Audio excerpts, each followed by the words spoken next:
ဘယ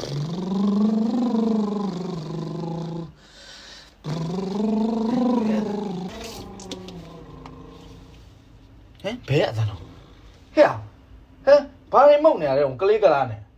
ခဏနေငါတက်တော့မှာကာဗာတပုတ်ဆိုဘူး1 month လုပ်နေ1 month ကဘိုင်းတော့မင်းငါဟိုတစ်ခါလည်းပြောထားတယ်လေတချင်းမဆိုခင်အတန်တွေ strong ဖြစ်အောင်ကြည်လင်ပြတ်သားအောင်ငါတို့ကမဆိုခင်အတန်လေးချင်းငါလုပ်ပေးတာအေးအဲ့ဆိုငါလည်းအတန်နဲ့ကြည်လင်နေတယ်ငါလည်းနည်း train ပြပါအောင်ပြန်ခဏလိုက်အေးတော့မယ်ဒါကြက်လိုက်တော့အဲ့တော့ကျွန်တော် vocal 1 month မလုပ်ခင်ပါပေါ့နော်ကျွန်တော်ဒီ facial area လေးမှာကျွန်တော်ကြွက်သားလေးဖြည့်ရောက်အောင်ကျွန်တော်လုပ်ပေးရမယ်ပြီးသွားရင်ဒီ level နာကြွက်သားလေးတွေပေါ့နော်ပြေတော့အောင်ကျွန်တော် stretching လုပ်ပေးရမယ်ပေါ့နော်တချို့ကတော့ကျွန်တော်တို့တကူလုံး stretching လုပ်ပေးတယ်ဒါပေမဲ့ဒီ video မှာတော့ကျွန်တော်တို့ stretching လုပ်တဲ့ဘိုင်းတော့မဖော်ပြတော့ဘူးကျွန်တော်တို့ဒီ 1 month ကိုပဲကျွန်တော်ရဲ့အတူတူလိုက်ပြီးတော့လေ့လာကြည့်အောင်နော်အဲ့တော့ကျွန်တော်ကအရှိကနေပြီးတော့နှစ်ခေါက်ဆိုပေးမယ်နောက်ကနေပြီးတော့ကျွန်တော်တည့်ရဲ့အတိုင်းကိုလိုက်ပြီးတော့ဆိုပေးပါစရအောင်နော်ဟာမင်း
မ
lip trail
အခုကတော့ကျွန်တော် vocal one man နဲ့ပတ်သက်ပြီးတော့အတူတူလေးလေ့လာသွားတာဖြစ်ပါတယ်နောက်ပိုင်းမှာလည်း music နဲ့ပတ်သက်တဲ့ video လေးတွေကိုကျွန်တော်တို့ဆက်လက်ပြီးဝေမျှသွားမှာဖြစ်တဲ့အတွက်ကြောင့်မို့ကျွန်တော်တို့ music page channel နဲ့ page လေးကိုလည်း subscribe and follow လေးလုပ်ထားပေးဖို့လည်းမမေ့ပါနဲ့ခင်ဗျာနောက် video တွေမှာလည်းပြန်တွေ့ပါမယ်အားလုံးပဲတတာ